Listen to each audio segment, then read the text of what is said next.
those trials and tribulations and the path of, bobbing and weaving when every like fist is coming at your face? Like, how do you continue moving forward? Because I know sometimes things are lighter than others and things are darker than others. So how do you continue moving forward in such a selective industry, as we like to say?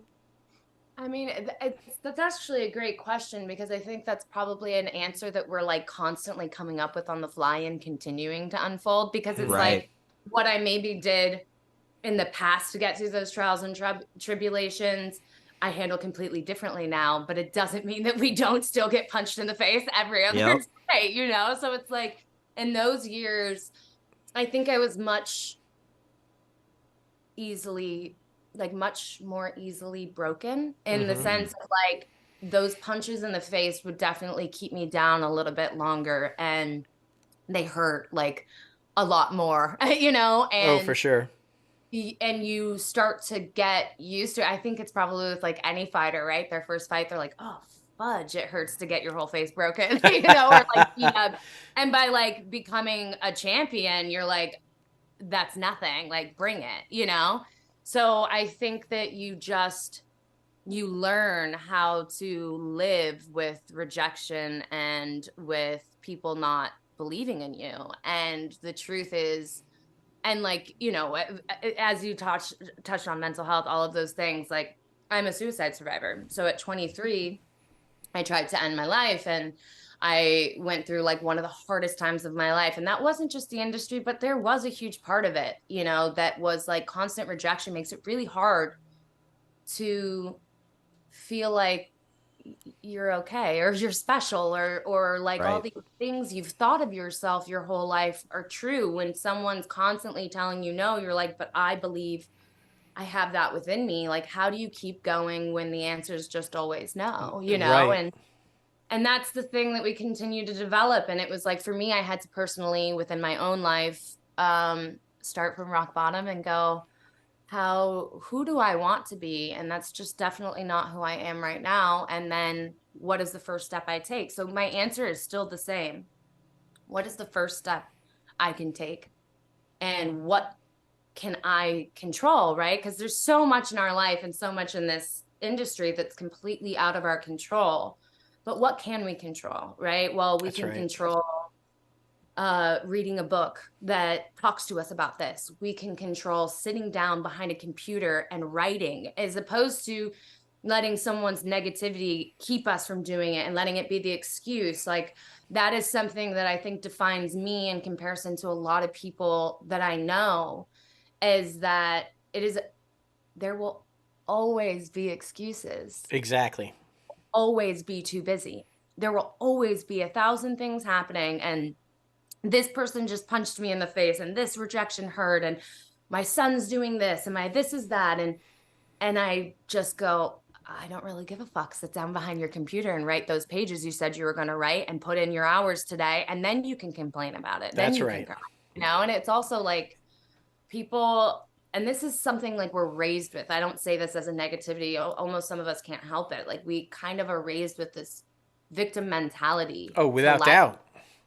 And I just was like, nope. How can I reprogram that? Because this is either, and this is a lot of like therapy and life coaches and all of these things, but the question I always ask myself now is, how is this working for me? Yes. So what I've realized is almost all the rejection and all the pain I've endured has led me actually to where I was supposed to be. Yes. So And sometimes we don't know it's divine timing. exactly. Mhm. And I love that because it is flipping the narrative, right? It's like, how is this working for me? That is the flip from why is this happening to me, right? And Mm. it's totally how you approach it. And you say the things that we can control.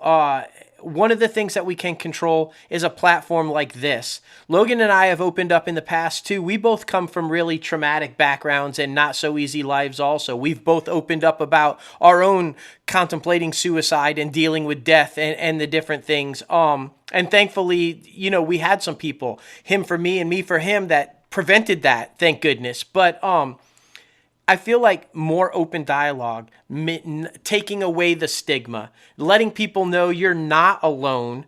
you aren't the only one going through it. Look, here's three of us. We've all gone through it, and now we're all living our dreams, and we're making it, and we're doing okay, and you will be too. So I think the more that we can do that for people, the more that we can get that out there, that's going to help also, because I feel like it's so, people just want to shove it aside and act like it's not there and not real. And so that's what we try to do.